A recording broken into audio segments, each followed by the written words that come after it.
Welcome in to the Spence and Serg show. We are back and we're going to talk some NFL football as well as college football, the national championship picture. Guys, I'm so excited not only for this episode, but we have so many future plans for this show, Serg, that I'm really excited about. Yeah, I'm really happy to be here again for another episode in the books, and I really think that you guys are going to like this episode. It's going to be a little bit friendly. Friendly banter. Yeah, a lot of banter this time. A lot of fire. It's going to be some interesting takes, some a little bit of behind-the-scenes looks at some teams, recapping a little bit of what happened, but more so looking forward into the future. Right now, we're getting to that part where we already know our national championship. Obviously, that'll be handled Monday.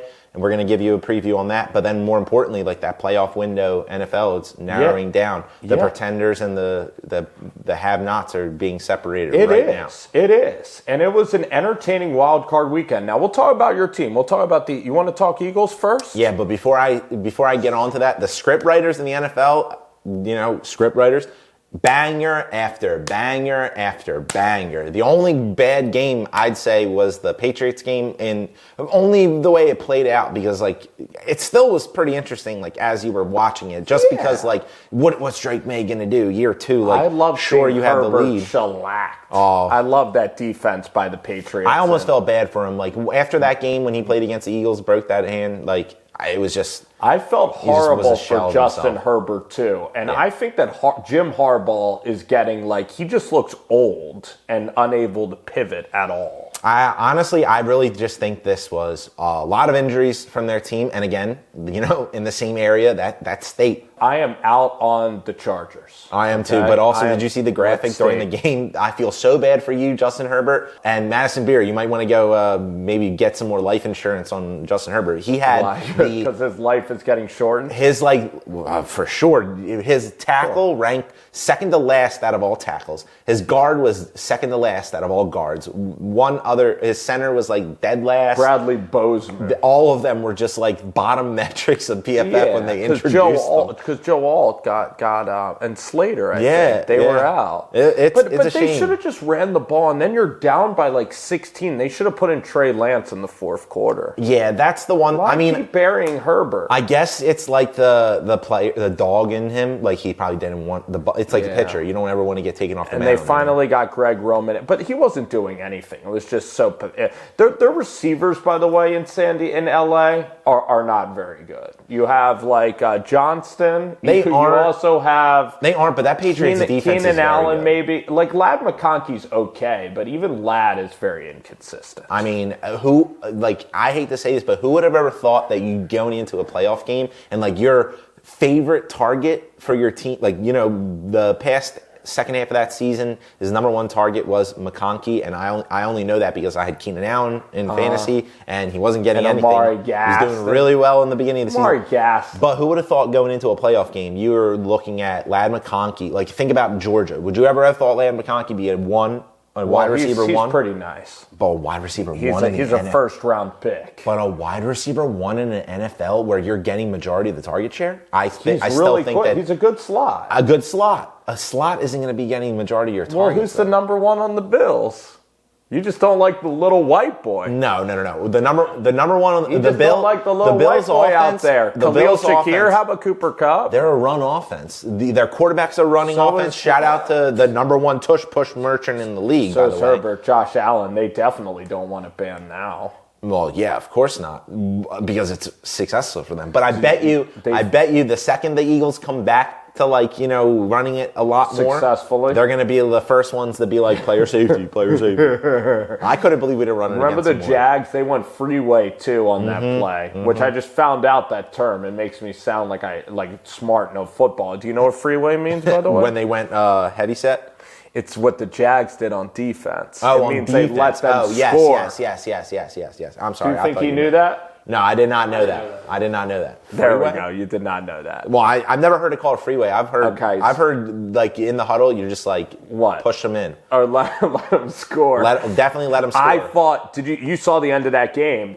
Trevor Lawrence had time to tie that game, by the way. Yeah, but, I mean, tough situation. Lazy interception. Yeah, by Lawrence. Oh, man. Lazy. Oh my God, that's the other thing. Like, we don't criticize these type of, like, even Brock Purdy, like throwing to those. They were bad interceptions, man. To Mitchell, both of them. But he also was throwing to nobody. I get that. But this is where, like, the idea of, like, when people go, like, oh, game manager or whatever it is, sometimes it doesn't hurt you. Like Tom Brady, like, just don't put the ball in harm's way, you know? That's true. And what matters at the end of the game is, we'll talk Eagles-Niners right now, is that Brock Purdy was able to hit Christian McCaffrey, and the Eagles couldn't cover McCaffrey. They couldn't really cover Kyle Juszczyk. The Niners hit one big play with Jennings, the reverse pass to Christian McCaffrey, which was a really good call. And I thought that they just toughed it out. Now, it's really the Eagles' offense. A.J. Brown really struggled, and I'm going to let Serg take it from here. I guess the blame can again be on this offense for this loss. Yeah, so, I mean, obviously, the overarching theme of the whole season was the sputtering offense and the lack of creativity. I mean, I don't even, it's kind of going to sound redundant at this point if you've watched any of our past episodes or if you didn't even hear me speak outside of this. Pretty much, I've been the number one supporter since, like, week 2. We got to fire Kevin Patullo, but it's even worse than that. And if you look back at our, like, just a microcosm, right? If you just look at, like, zone in on one portion of the game, let's go with that last drive, right? The Eagles ran more hitch routes than any team in the league by, like, a vast majority. I mean, that's the metric's been out there all season. But on the end of that last drive, you ran almost exclusively spread 2x2 the whole drive. You ran 4 different times, 4 verts. You ran the same play over and over and over and over and over again, and you basically were just hoping that, like, my players are just going to be better than your players. Well, it's the NFL. Like, that guy gets paid on the other side too. Like, they're not just going to let you walk in for a touchdown. I don't care the talent disparity. But also, where's the talent matter? Like, that last play of the game, you're running 4 verts. A.J. Brown out here, Devontae Smith out here, they're completely useless to the play. They're just clearing out 2 crossers. You have Jahad Dotson and Goddard. That's how you're going to live. Why don't you throw it to AJ there? I mean, but do you risk a 4th and 1 on, like, get a pass interference? I don't think it was 4th and 1. No, it was 4th and 10. I meant, it was a long. Do you risk a 4th down? Like, whatever the play call was, and we can also talk about Did you know that? Yeah, you saw this on X or Twitter. Yeah, everybody saw this. How they ran the same slant play from different. How they just changed the side of it. Yeah, that's pretty much it. But also, like, there was we had to burn a timeout at the end of that game, and, like, for no reason. Because you could have stopped them and gotten the ball back. Yeah, now it's game over. Yeah, now it's game over. Why you call that timeout? But first off, the inability, like, it was a common theme all year. Like, when you're breaking the huddle with, like, 15 seconds, communication cuts off at 15 seconds. That means that that coach is still giving you the play call, and you just got to go. You can't adjust. You can't adjust. You can never make an less audible. than 10 seconds to read what the defense is doing, and at the end of that play, you have a double mug look. We all watch film. They've been watching film all year. They knew when they get double mug, this is the percentages that they blitz. This is the percentages that they don't. They're not going to all out blitz on 4th and 10 and leave A.J. Brown and Devontae Smith on any island at all. They ran quarters out of a double mug look, which is completely unnatural. Like, you don't normally run that because you're going to leave the flats wide open. That's why I want you to do a film review, yeah, by the way. And I would love to do this, but so many people have already done this, so this one wouldn't be a fun game. Look out next week for when we're going to do the divisional games. We're going to do a couple of game films, breakdowns on that. That's going to be really exciting. Double mug look means what? Double mug look means that you have 4 down linemen, and then you have your 2 linebackers mugging the center. The center doesn't know which one he's going to pick up. So another team that really does a really good job with this is the Minnesota Vikings. Minnesota Vikings, Zimmerman, when they had Zimmerman, that's been their, like, Brian Flores this year runs it a lot too. He ran it in Miami as well. Yeah. But the basis of that is that you're both standing over the center, and the center has to decide, like, you have to be perfect in your pass protection. But either way, they dropped out of it, and they knew, all right, we have safety help basically to the sideline, like inside leverage, with the safety, outside leverage with the corners. So one of your backers, by the way, in the mug is just two guys over the center. One will get in the middle. Usually. To intercept a mesh, which is what the Eagles That's if you are bring running. in a 5-man. But what they did I would is bring in it's another 4th and backer, or I would. It's rare that both of them are coming. It's rare. One is going to drop. It's rare unless you know you're getting pressure. And if you're getting pressure, you're probably zero. You're probably going to be man-to-man all across the board because the safeties have to be covering somebody, and usually one of the safeties is going to be covering a running back, so he has the time to scrape and get all the way outside if a running back leaks out or comes up to the middle. It's actually a really, really good defense. I think Robert Saleh is a solid coordinator, but I think he's also simple. But I don't think he's like as eccentric. But look, that is really simple. Usually when you have a double mug look, you have alerts. Because you know there's always the chance that they could all be coming. Usually when you set up your protection for worst case scenario to best, right?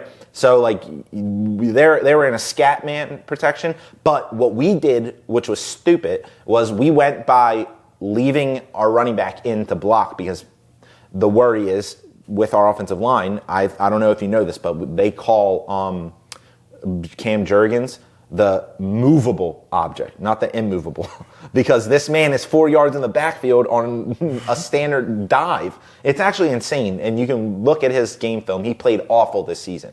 Maybe it's a little bit of the back injury. So it wasn't Jason over. Kelce. No. I heard Mekhi Becton did poor on the Chargers, too. Oh, did awful, but even Mekhi Becton, I don't know if you know this, but apparently him and his offensive coordinators and like all line, they don't talk after games. They don't go back over what happened that game. Greg Roman. Yeah, I don't know. That's why he's gone. So what do you so why was he effective last year, Cam Jurgens? Cam Jurgens was effective last year because of our offensive play calling and the way that we set up. He's also a tremendous athlete. You have to get him in space. He's believe a it or freak not, athlete. Believe it or not, Jason Kelce hand-selected him in the draft to be his successor because he was Nebraska. Undersized, very similar to Jason Kelce, and more importantly, like the one thing that Jason Kelce did a really, really good job of is there's a specific type of blocking pattern where you're sliding left and you chip, right? So when you chip that defensive lineman, what you're doing is you're shifting the tackle over to another defensive lineman. I know what and can be run. If it's Brian Dable or Stefanski, whoever comes in, they should run running back screens. Especially if your center's getting blown up. Right. They always run wide receiver screens, but why not run a running back screen? Right. Or let's get with the times here. A lot of teams are doing what's called a GT counter, which is a guard and tackle counter. That's a newer counter that's been modernized in the new play day. But that's because of the way these double mug defenses can change the way that, like, you have to figure it out. But so to finish this, at the end of that game, you basically have to just look at the backers. You're on alert everywhere you go, and you're basically snapping the ball, looking at your linebackers, and then going through your reads. Takes a long time, right? They didn't send anybody. We blocked the running back, so that means that you basically had a robber. That nickel isn't guarding anybody but all the routes are going vertical, and you're passing off because you're in quarters. You're passing off. So you had three people in the middle, and if you watch that play, when he threw it to Dallas Goedert, three people converged, and the safeties never moved because, unfortunately, Jalen Hurts didn't have the time to just look over. And what's he even going to look over at? They're all just verts.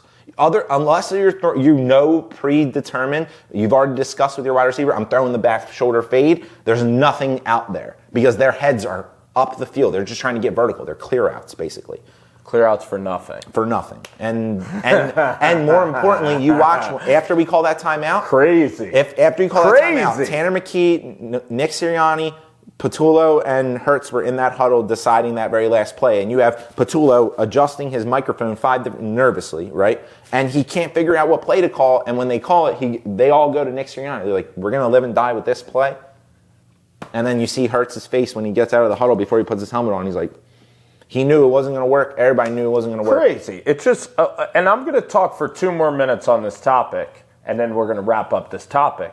I just think A.J. Brown, Sirianni doesn't need to chew A.J. Brown out publicly. No, yeah, I'm not happy. I didn't like that. Now, it's very interesting that Sirianni selected Kevin Patullo. I was talking today actually with Bruce the Sports Doc on another show, another co-host, And I said that Sirianni hired Brian Johnson, but he said no, that was a Laurie and Roseman hire of Brian Johnson. But really, Sirianni last year, for winning the Super Bowl, he got to have the opportunity to select Kevin Patullo. Well, I mean, I'm going to kind of push back on that a little bit. So Sirianni needs to be a CEO type. Well, okay, if you're going to be successful, and he can't handpick anybody, he just needs to let the coordinator have full reign. Yeah, whoever mentioned that to you about Brian Johnson. Yeah, I'm going to push back on that because I also had sources close to the Eagles, like people inside the actual building, that mentioned that Brian Johnson. It was almost like a universal known thing that Brian Johnson was a Sirianni hire. So where that Sirianni and Hurts. No, just Sirianni. Okay. Brian Johnson was the QB's coach, if you remember. So he was also working close to Hurts. And Sirianni thought, okay, I'm going to have my finger on this offense, and this guy's already been working with his mechanics. Let's just keep that rolling, and we can just make him play caller. But unfortunately, play calling is an art. Like Nick Foles has mentioned, like other people have mentioned, it's just not meant for everybody. And Brian Johnson showed, because he's not being hired anywhere else, gone. Well, yeah, Patullo, I can't see anybody in the world that would ever hire Patullo. The problem is too but some blame could also be on Jalen Hurts, that he doesn't like motion and he has to maybe adapt. I disagree though, because in the last year's offense there was a ton of motion, ton of eye candy. We had a bunch of very creative play calling, and he thrived. A little bit. I mean, but not like the craziest play calling. No, not the craziest, but it was more than enough to basically make it comfortable for the quarterback to get into what he wanted to, get into a better play if he wanted to, had better answers, basically, because that was the whole talk last year was, what's the answer for the blitz? Every other offensive coordinator never had a great answer for the blitz. Even Steichen was like, meh against it, and that's where Hurts struggled the most. And that's where Kellen Moore succeeded. Yeah. We are going to talk more NFL playoffs, more hires right after the break.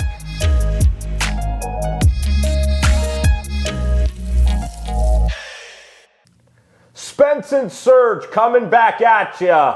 What a playoff game. What a weekend. Let's talk about Saturday. Let's talk about Green Bay, Chicago. Oof.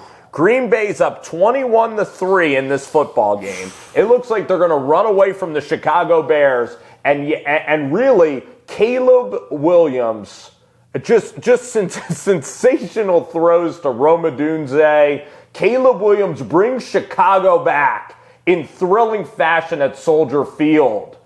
I mean, what a game from Chicago. What did you think about the comeback from Ben Johnson and the Chicago Bears? I thought, what a typical cardiac Bears, as they've been called all year. Like, that just shows, like, if you ever hear Ben Johnson at the end of games, like, they don't quit, man. That's a team that was built basically off of just grit. Like, he's basically said, I want guys that are going to be here that are going to fly around the ball, guys that are going to be here that are never going to quit, and guys that are going to be here for the long haul. I'm not here for a 1 year quick fix. That wasn't obviously everybody's objective is to win games, but nobody, they didn't come in there saying, you know what, guys, we're just going to go ahead and make it to the NFC Championship game, which is what they're on the verge of doing right now. Right. Their goal was, let's just get Caleb progressing, let's get a better flow, and let's get more structure and more security in our front office and everything like that, and let's make the Bears again, and I think that they succeeded.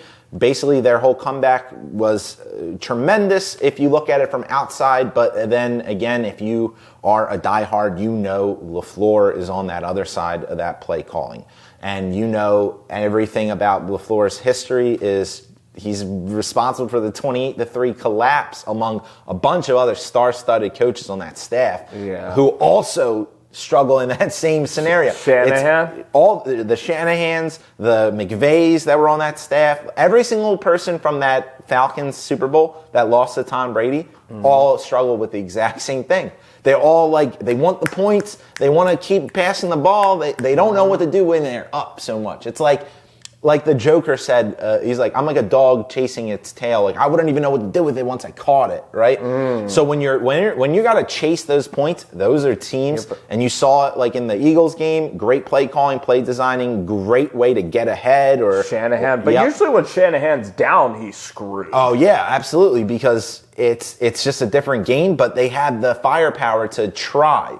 They have that ability where they can't pull back the reins. No, they can't. But so LaFleur, you can blame him a little, but I'm going to blame this defense more. Oh, for sure. I mean, but we knew going into that. the defense more. I think Jeff Hafley was overrated. I don't think I don't think he's a bad coach. I think Jordan Love is okay. I don't think he's an awful coach either. I think that these weapons that they have, their team is just not complete, and that might be a Matt LaFleur problem, but they're not consistent enough. They're not physical enough. Maybe not. That defense definitely is depleted. They're missing a lot of. They're missing Micah Parsons. They're a big name acquisition. So who where do you blame LaFleur? I just blame LaFleur in. And again, this is there's nothing wrong with Matt LaFleur. There's a bunch of teams out there that would die to have that success. I'm not saying that there's so much wrong in being these type of coaches, but at the end of the day, what separates those Super Bowl winning coaches are they have a plan in play for when we get ahead,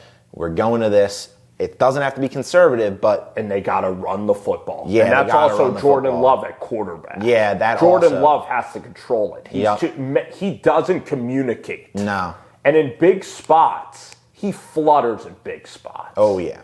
He's a very talented thrower, but he needs to end games. Mm-hmm. And that's not what he's done in his career. He has these high-level moments, but he didn't end the game. Mm-hmm. And that's where Ben Johnson out-schemed LaFleur. I love, by the way, the Ben Johnson talking crap to Matt LaFleur. I don't think that's classless at all. Somebody I was talking to was like, I don't like that Ben Johnson did the quick handshake. I love it.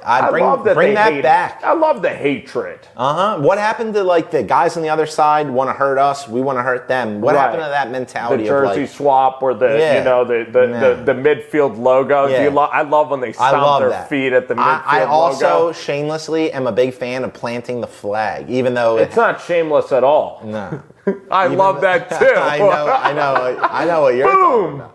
I love that, and it made popular by Baker Mayfield in college. Baker Mayfield, that's awesome. Even though the flag, it's hard to plant, but I'm all for it. That makes these games more entertaining. Yeah, especially when you're playing a divisional game. I'm tired of the jersey swapping and the softness. Me too. Divisional game in the playoffs? Outdoors. I don't want to see them get a dome either. Let's continue them outdoors. I love it. Outdoors. So Chicago, it's a great story for Caleb Williams. Now, Caleb Williams, also, I got to give him credit, pretty good leadership. I didn't really quit on that Caleb Williams is really talented, and I did have him as the number one quarterback in that class. I guess it's more popular to say that. Yeah, I think everybody did, but also at the same time, he needed this. He needed somebody that was schematically advanced, like Ben Johnson. Who would you take, Jaden or Caleb? I probably would take Caleb. Jaden. I probably would take Caleb, even over a healthy Jaden. I really thought that Jaden was a product of Cliff Kingsbury. Would you take him over Drake May and Bo Nix, Caleb? That's a tough one. Only because of how efficient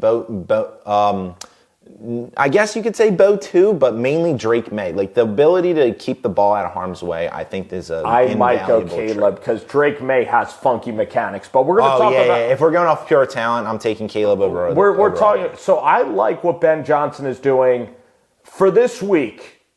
I'm just going to go ahead and say it. A lot of times I tee you up for a question.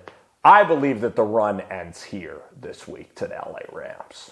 And I guess I'll elaborate first. I'll give you my argument first.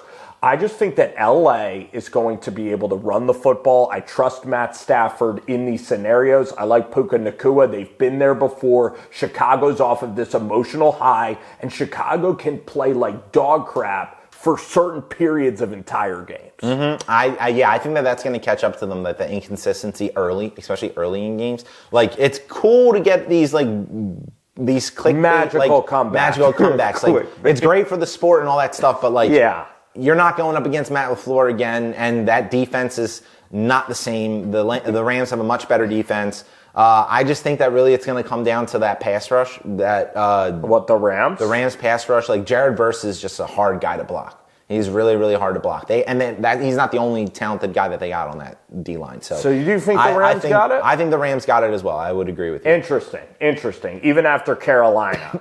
Carolina was the ultimate trap game. Yeah, but Carolina matched up really, really well. And Carolina is a very, very physical football team. Shout out to everything that they're doing over there in Carolina. Were you offended at how they played the last series of the game, Carolina? Do you think they played...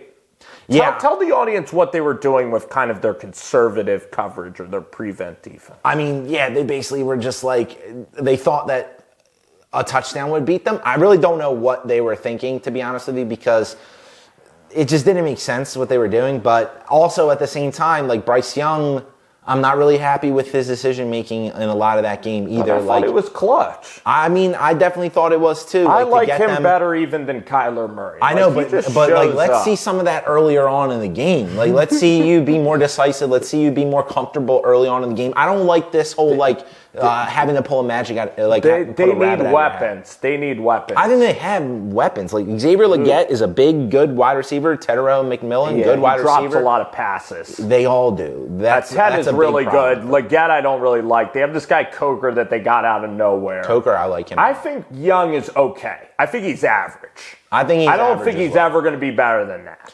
Yeah, I think that his ceiling is like first round bottom. Let me tee you up with this question. Do you think the Houston Texans can really get to the Super Bowl? I think they can. Do they have it? I think they can if C.J. Stroud can take care of the ball and just play mistake-free football, because that defense is a juggernaut. That defense is basically, the craziest thing about what their defense is doing is they're running basically what the Eagles ran last year. A 4-man rush, but they run a lot more man because they have the Stingleys, the Petries, they have all those Caleb Bullocks, big addition. They got really, really good corners. They got really, really good everything. And how about Will Anderson? Will Anderson is an absolute animal. Will Anderson, Daniil Hunter. You saw it at Alabama when he was able to play off the ball, on the ball. Dude, he is so talented. Just like D'Amico.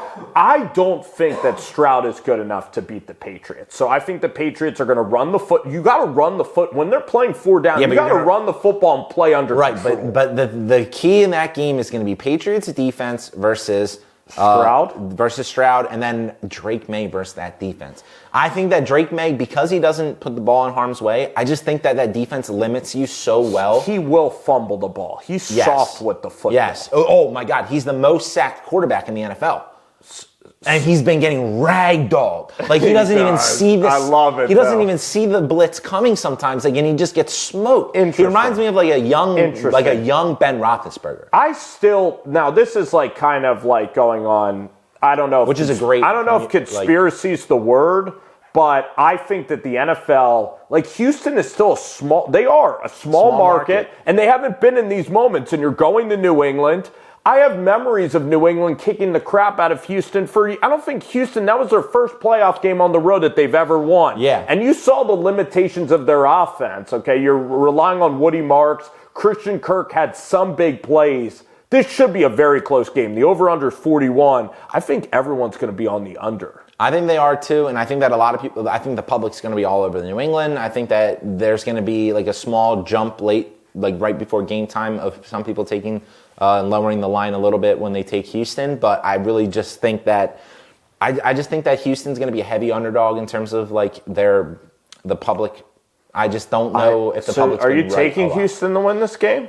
I am. If it's close, I'm going to go with the Patriots. I'm going to go different. I'm going 27-24 Patriots. Well, that's a high-scoring game. I'd say so, I'm going 16-10 Patriots. I think that under is going to be a trap. Josh Allen finally wins a big game at Jacksonville. Now the Buffalo Bills are headed to Mile High to take on the Denver Broncos. What do you think about this contest? I think this is going to be a really, really good game, but also I think that it's going to be different than what people think it's going to go. I think it's going to be a good game because there's going to be more fireworks than we think. And I think that I don't want to spoil like my pick, but all right. I think that the key in this game is going to be Josh Allen's just running ability against that pass rush, because that pass rush is going to be coming, and they do a really, really good job in the back end of defending route combinations, all that stuff. But the problem is that I think that Denver's just going to be caught up in chasing their wide receivers rather than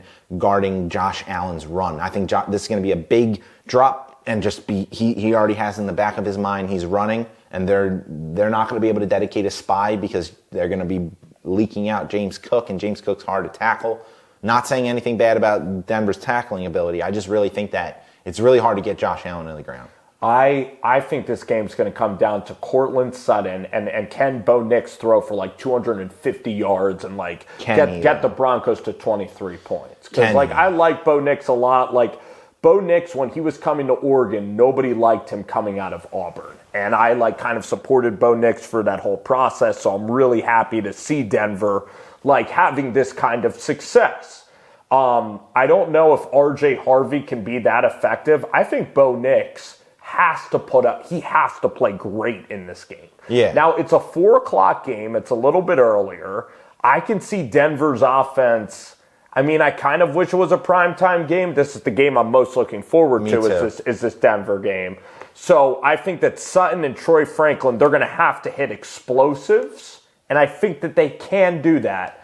I think we know what we're going to get with Josh Allen versus Denver's defense, because they play a very man-covered scheme of Vance Joseph, and I could see Josh getting into the mid-20s against this defense. I think so too, but I also think that this is those type of games where like these Josh Allen type players can propel, like similar to like the Mahomes. If he wants to be in this category, we need to see it also. So there is that part of it, but I really think that Josh Allen's going to be one of those like X factors where not just running the ball, which I think is going to be primarily his best suit, but like from running the ball a lot with Cook, with him, and just grinding down that defense, you're going to see some pops with Shakir, pops with, you know, whoever else they're going to be throwing the ball to. Knox. I think they might have to play Keon Coleman now with the injury to Gabe, as much as they hate playing him. They hate him because maybe he's just like disciplinary reasons and whatnot. Yeah.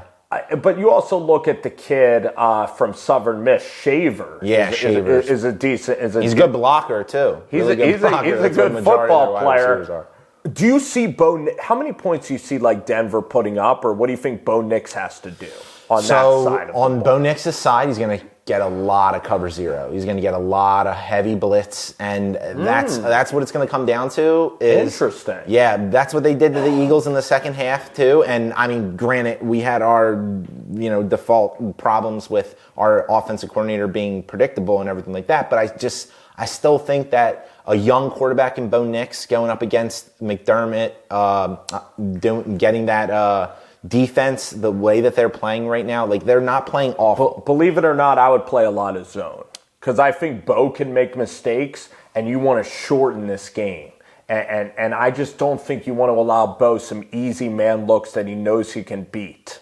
So I don't think Bo can systematically move the ball. I don't think that he can either, but that's why I think that... Because if you're in man, you could just give up these huge explosives, and you don't want it. I don't think you want a fireworks show if you wanted the exact game that the Jags-Bills just played, where it was like 10-7 at half. Yeah, I mean, if I'm a defensive coordinator, yeah, I would do the same thing. I would send 3, let him sit there, almost like what they did to Russell Wilson in that Super Bowl against the Patriots. That first half, he didn't have one completed pass, remember, in that first quarter. Interesting. I think that's the game plan that you play against him. Make him think about it, and just try to get home with 3. And then RJ Harvey's going to have to be huge for Denver. Yeah, have to. They're going to have to run the ball. I was impressed. I guess I'll let Serg go. Let's go, man. What do you think? Who do you think's going to win this game? It's time. Who's your pick? I got the Bills winning this game. Sorry, Sean Payton, but I think that your bid to be the only coach to win a Super Bowl with one team and then winning a Super Bowl with the next team that you end up being a head coach on, I think that ability to break that record or that streak, I guess, is just going to be ended by the Bills. This is such a tough game to predict. I don't think Bo Nix can separate, and that pains me to say it. I was just surprised that the Bills beat the Jags, and they're carrying that momentum with them. So I am going to take the Bills as well. And it hurts to say, if Denver's going to win this game, they're going to have to harass Josh Allen and get margin, because if it's tight, the Bills will find a way. Yeah, I agree.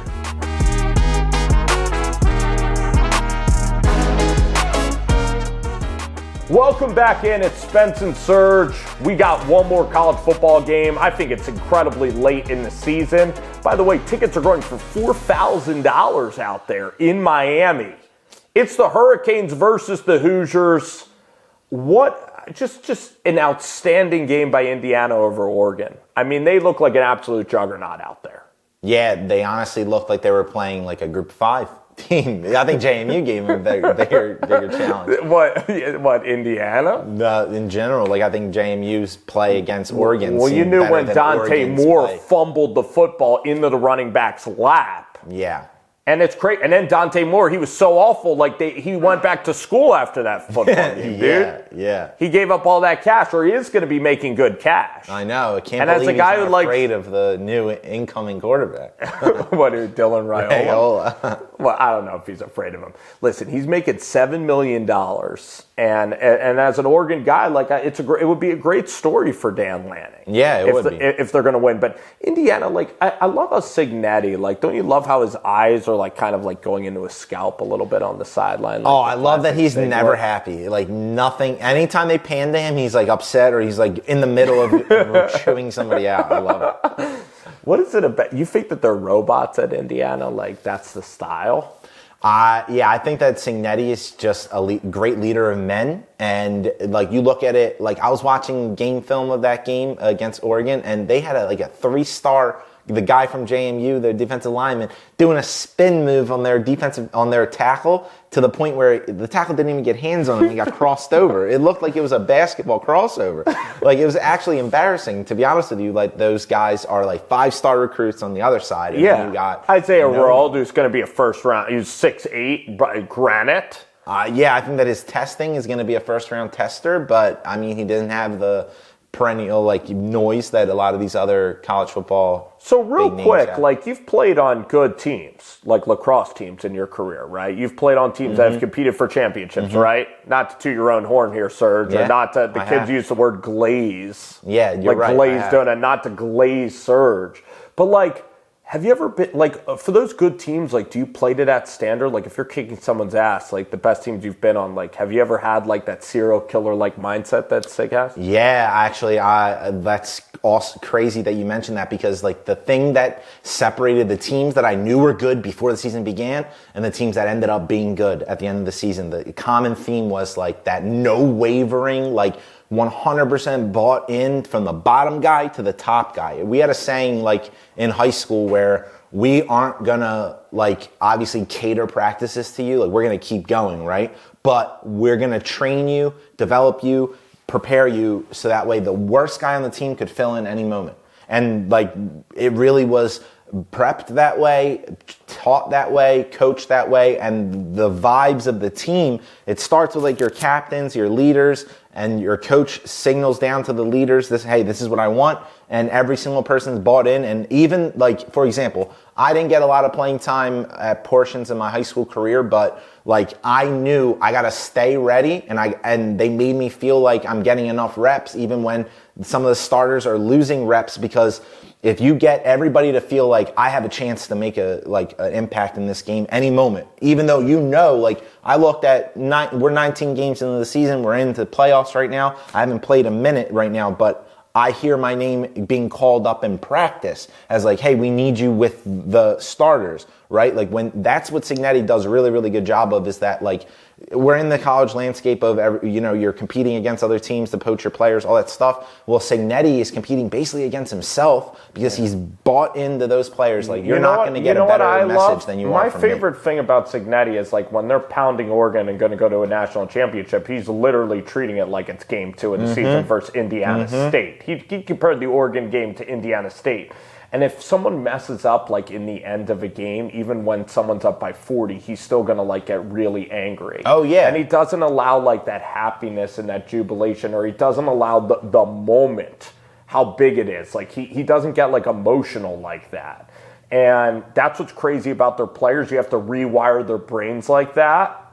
which is hard to do. It's very hard to do. You almost have to make them robotic, which is why this style would not work in the pros. No, I couldn't imagine like A.J. Brown thinking this style. Not anymore, but it did work. Remember, do your job, Bill Belichick. Bill Belichick. Like, the way that I was watching highlights of like his past Super Bowls, and the message didn't change. He said, hey, there's no like secrets. We're not going to reinvent the wheel here. All it is about everybody doing their job. We already know what we're going to do. We already seen what they're going to do. They're not going to do anything new. Do you think Bill Belichick's he's a really brilliant defensive coordinator, but what do you think about these coordinators like Brian Haynes and Mike Shanahan that are up there at Indiana and never get like head coaching jobs? That's what's really weird to me. Well, like I would want to poach somebody off of Indiana's staff. You want to, but it's just like what the Eagles have right now. The reason why the Eagles defense is so good and been so good for the past 2 years is because you have a coach like a Vic Fangio they're not interested in another head coaching job. Like they found the right fit for them. Right. And honestly,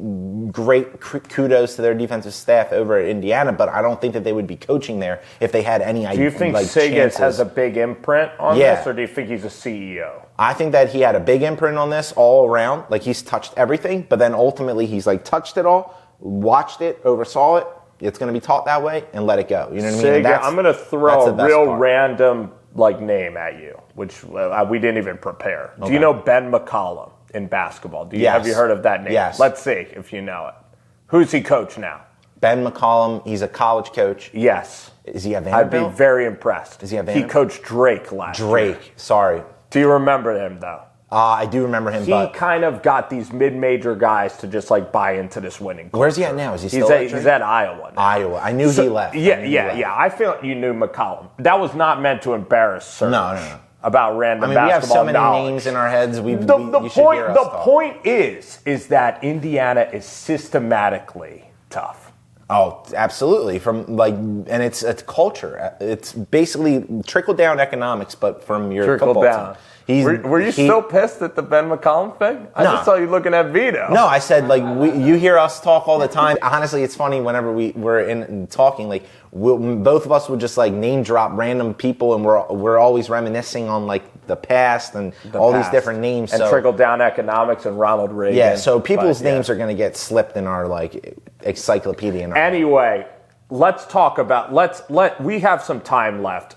Just talk about the Indiana rumors, okay? Yeah, that you told me before the show. Another thing that Cignetti is super, super good at is being on the cutting edge of coaching. We've already hinted in past episodes about his approach to practice is different than any other coach's approach to practice. The way that he tampers off his practices later in the season, keep the guys fresh, all that good stuff. It reminds me of kind of like the Nick Sirianni when we were winning, not when we're losing. But that stuff is amazing, and that stuff adds to the lore of Cignetti. But like with every great story, there always seems to be a what if or a but. People want this to not be true. Yes, some people want this to not be true, that it's not Cignetti. They want to rain on your parade. They want to see you go to the top in America, and then they want to tear you down. Yeah, that's actually really, really true. It's just like what Josh Allen, remember the tweets? Yep, that's big, gets a lot of clicks when you can bring somebody down. How about Stetson, the mailman Bennett? Oh, my God. He was too old. Too old. Now he ended up winning a national championship. Do you think they're going to turn on Mendoza, too? Do you think he's too pretty boyish and they're going to turn on him? I think that he's going to the NFL. I don't think. And I think he's aware that he's kind of a pretty boy, too. Yeah. So what do you think about the allegations? I'll touch on that. So there's rumors. Again, this is alleged. We have no way of verifying this. I don't even think the people that have brought this to the people's attention have any way of 100% verifying this, because it's a lot of corridors that you'd have to explore. But basically, the story is that Indiana basically has a reason for why they're so successful, especially early in games. And the theory goes as such. There's this rumor online that there's a hacking going on, cybersecurity beef, something like that's going on. And Cignetti's basically getting information, whether it's practice, game film, things that maybe the average person doesn't have access to, or other coaches might not have access to. And it's been one of the biggest driving forces to why they have a lot of success. And it's been cross-referenced upon games, and the games that they happen to do the best in defensively in the first half, and usually the telltale sign is the games that they get a pick six.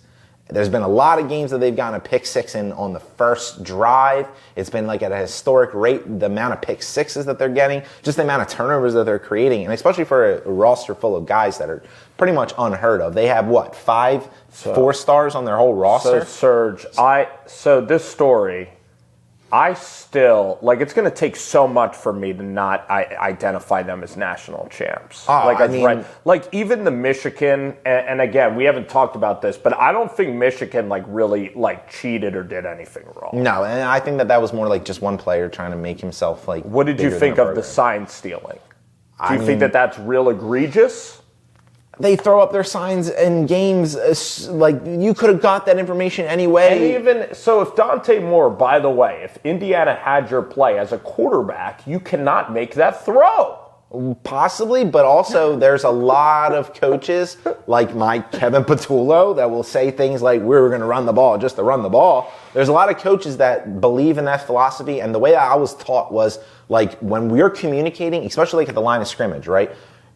At the end of the day, us hiding stuff just gives us a little bit of an edge. But at the end of the day, they can know what you got to do. They still got to defend it. The cloud service is kind of what, like, if this is all true, it would be cheating, and it would dampen the legacy of Cignetti if this was true in the cloud. But guess what? The fact that he's got these 3 stars to run the football at Oregon, and the fact that you're physically mauling the crap out of them, like, if Texas Tech knew Oregon's plays, Oregon is still beating Texas Tech. So the way that they run the football is still what they do at Indiana, is still something that, even if they knew plays, I'm really impressed with anyway.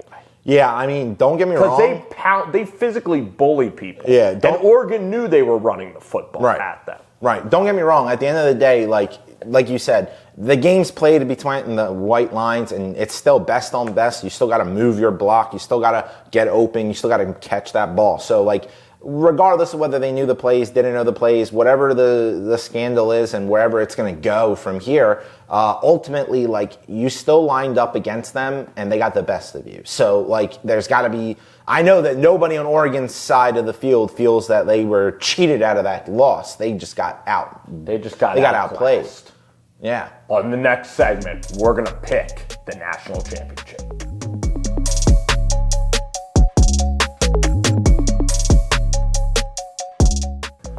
Welcome in. It's Spence and Serg, Miami, Florida, home of the national championship. Indiana and Miami. We haven't spoken about Miami yet. Carson Beck with a legacy drive against Ole Miss. Really fun game out there in the desert. Does Miami have a shot? They do have a shot. In this game. They have a shot because of that defense. That defense is unreal. Also, they have really, really good skill position players on offense. That offensive line is really, really good. And Beck has been in this situation before. You know, he's played a lot of big games in his career. So, you know, they always have a shot. But guess what? Carson Beck can always turn back into a possum. He could. And could throw interceptions like the best of them. He did play well against Texas A&M. But Indiana, this team is just a runaway freight train. Yeah, I think that they're just on a crash course to destiny. And I'm going to take Indiana to absolutely roll Miami. Because I see Carson Beck throwing 3 interceptions in this game. I do too, especially if the rumors are true. You know what I mean? Exactly. Yeah, I'm also taking Indiana. He's going to have to fake it. I'm also taking Indiana, but I do think that it's going to be a little bit more of a competitive game. I think that Miami's, again, I never was sold on Oregon, regardless of whether they went up against the juggernaut that is Indiana. I still think that a Pac-12 team is still a Pac-12 team. You can't help the region that you live in, the recruits that you just generally go to your area. NIL helps a lot, but it still isn't going to help the culture that you're building. And Dan Lanning, there's been leaks going around that Dan Lanning might not be so, spotless, shining armor. Like, he might just be a leader of men, might be just a CEO type head coach. I just think Dan Lanning's cut his teeth with Nick Saban, Tosh LaPoy. He was out there at Sam Houston. He was under Kirby Smart. I think he knows scheme. Listen, heavily. I'm not debating. I think he could get on a chalkboard with Kenny Dillingham and could out-scheme anybody. That's why he hired internally with Tosh LaPoy and Chris Hampton. Yeah, I'm not debating anything about his X's and O's or his knowledge of just football. were, weren't you? No, I was saying that there's been rumors around it. And again, it's one thing to know X's and O's. Like, let's say I was one of these type of people. Let's say I was able to draw on a chalkboard. There are some people that just can't translate it into drills, can't translate it into how you're going to be able to apply this. Like McDaniel. Right. Like Mike McDaniel in Miami. Right. Well, I mean, I think that's more like a leadership thing, and that we can get onto that. Like, but you're saying not apply it. Yeah, but that's also from how easy do you make it for your players to digest this information and apply it? You think Dan is overcomplicating it? I want to know what the haters are saying. So the haters are basically just saying that the saying. offensive and defensive coordinators are pretty much taking up majority of the load there. His staff is well run and everything like that. I mean, granted, he had a good teacher in how to run a program with the Sabans of the world, the Kirby Smarts of the world, all the different places that he's been has brought him to where he is.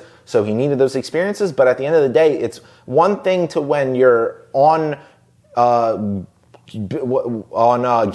game day with your shirt off, to jumping in a pool with a recruit, to being in that locker room in those trenches and helping that guy that's got maybe a paper due at midnight and also has to decide how he's going to run the Zeus position when they run Predator or whatever they're going to be running. Yeah. It's a lot different when you got to and again, these are kids. So X's and O's wise, Dan. I'm not saying that he's not a good or bad X's and O's guy, but the haters think he's not an elite X's and O's guy. Maybe not anymore. Maybe because, again, when you get so far removed and you have all these other things to do. I know. And I like that. Recruits. And I'm not a good X's and O's guy, but I'd be a motivator like Mac Brown. Texas. He's a great motivator. And I'd be like Ryan Day. Yeah, Ryan Day might know X's and O's too, but you can be a really good coach like Tressel. Maybe, Coach O didn't have staying power. But I still think Dan knows football, and I don't even know if that's really a critique. Like, he has a family of 3 boys, and it's just it's hard to be in the lab. But it's very hard. Maybe Dan will get motivated again. Maybe. I think he can learn it. Maybe. I think that for the sake of his public image, I think that he just needs to stop making all these comments and chirps on all this different shows that he's on about the other team. Like when he made that chirp about taking your shirt off or what? Or just in general, like when he said we're about substance, not clicks, and then you get blown out to Ohio State, and then you get blown out to Indiana. Eventually, all that gimmicky wording stuff becomes what it really is. But it's perfect. Words. But it's Ben Johnson. And you might hate it. Well, but I want there to be villains. When Ben Johnson does it, though, he does it at the end of the game when the result is done. He doesn't do it before the game. I don't think Dan poked Indiana. I don't think that he poked Indiana specifically per se, but I think that he poked just there's something about when you play a game and the common respect that you have for the game itself and just whoever's on the other side of it. I think Dan has that. Now, I don't think that he has that. I think that he's been multiple different times condescending and just downplaying to his opponent, especially what he did with Colorado. Colorado's not in your league and you're over here treating them but they were a top 20 team. Top 20 team. There's a lot of teams that are top whatever. And they raked Colorado. I know they did, but did you really think that anything Oregon, of it? They've been great. They've won the Big 12 championship. He's gone 24-1 in 2 years in the regular season. He won the Big 12. He won the Big 10 championship. He won the Big 10 one time. At the Pac-12 first year. One time. Undefeated, first round seed, lost the national champ. How long has he been there for? They got 2 conference championships. They have 1 conference championship in 4 years, and he's 38 years old. 1 playoff win. 2. They beat James Madison and Texas Tech. Oh my God. I forgot about the opening round games. Well, he's going to win. I mean, he's only 39. So I'm all in on Dan Lanning. Hey, I know you are because you love him, and I agree with you. And I'm not saying. And I love the crap talking that Dan's doing, and against Colorado, that was all really funny. But that was a couple years ago. I just think that he made fun of the SEC. There's so many flaws in the. Dan's a freaking tiger, and he came from nothing. He had to drive 10 hours for his first job. Listen, like I said, I am not discrediting what he's built to. But do you think that he's kind of a fraud so far? He does have to win some of these games. He does have to win. I'm not disagreeing with you. He's getting a lot of hate right now. He's getting a lot of hate right now, so maybe this is just me piling onto it. But I really am not a hater of Dan Lanning. I love that he's a leader of men. I think that he has in him all that's needed to build a good program. I just think that he's worried about the wrong things in certain snapshot moment. Put it this way, if I'll shake your hand on this, if he turns into James Franklin and never gets to a title or never wins one, I'll admit it's a failure. But that's hindsight, and so that's Franklin really that wouldn't failed. be fair. No, but I'm talking about forward. I believe Dan's best days are ahead. I don't think so. I think that this was your shot to win it. No Ohio State, none of this. Nobody knew Indiana was going to be this big of a juggernaut. Like, you might have seen it all season, but they didn't exactly play to that juggernaut But you mentality. got Dekorian coming back. Like, I think within the next 2 or 3 years they're gonna be right. But now, see, I'm gonna push back on that because there are some quarterbacks, like maybe Dekorian is one of them, maybe Arch Manning is too. We'll find out. There are some quarterbacks where when they're coming back, you're gonna feel better about a program. But then there's also something to the recruiter in Dan Lanning, the ability to track talent. The biggest issue with Oregon from the time he got there to now is, can you get the SEC-type body players? Can you get the guys that aren't worried about the flashy NIL deals, the guys that are just there to win games like the Georgias of the world where they'll stay?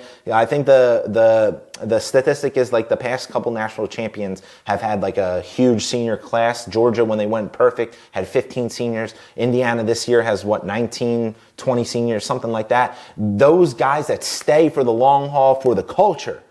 Like, Dan Lanning's getting a lot of guys. Like, even Texas just poached one of their offensive tackles that left. There's been a bunch of different people that are just leaving the program after a good success. But I think that they stay. I hope so. I'll mention the NFL guys. We got Bo in the NFL. Bucky Irving. But Bo was a one-year Oregon guy. Bo was a guy, son of a coach. Jeffrey Bossa. Played in the SEC, went over there to have a good year, didn't get it done. Jeffrey Bossa, Dylan Gabriel. None of them won anything. Everyone loves the culture. None of them won anything. Well, Dylan Gabriel, oh my God, Dylan Gabriel. What? What's he been doing in the NFL? In the NFL? He lost his job to Shedeur. He's a good third-round quarterback.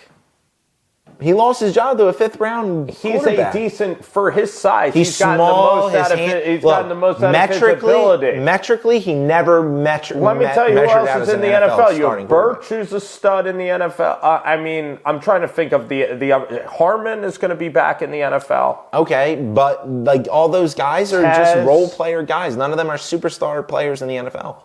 I'll tell you. Do you remember even when they had, Flowers is going to be Kayvon Thibodeau, was it? Yeah, but he was Mario.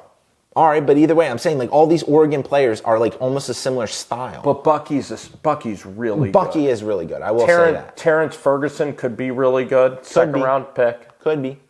Unfortunately. I think that he really keeps a lot of his talent. I don't think they're all leaving. They're leaving now because of Will Stein. They're leaving now because of I'm not saying that they leave or don't. They don't leave. It's a good culture. It's a very just saying that I don't know. It's very connected. It's the most connected team in the country. Oh, there's a team up in Indiana that's way more connected than them. They've lost to the national champs a couple of years. All right. I'm not saying. Where's Texas in the playoffs? Listen. You beat Arizona State. Now you're getting personal. Listen, we have 2 playoff wins too. Are you now going to say Sark is a better coach than him? Clemson and Arizona State. I think you're very on a similar. We made a semifinal. As Oregon? And yes. That's it. One time. You did play Ohio State decent. I'll give you that. We were on the doorstep to tie in that game. Yeah, so maybe tying. You have to get the 2-point conversion. I thought that was more of like a Hollywood script. His college roommate at Ohio State script. Anyway. Captain Jack. Yeah. Anyway, so you think we both think Indiana's doing this. I think it's the greatest story.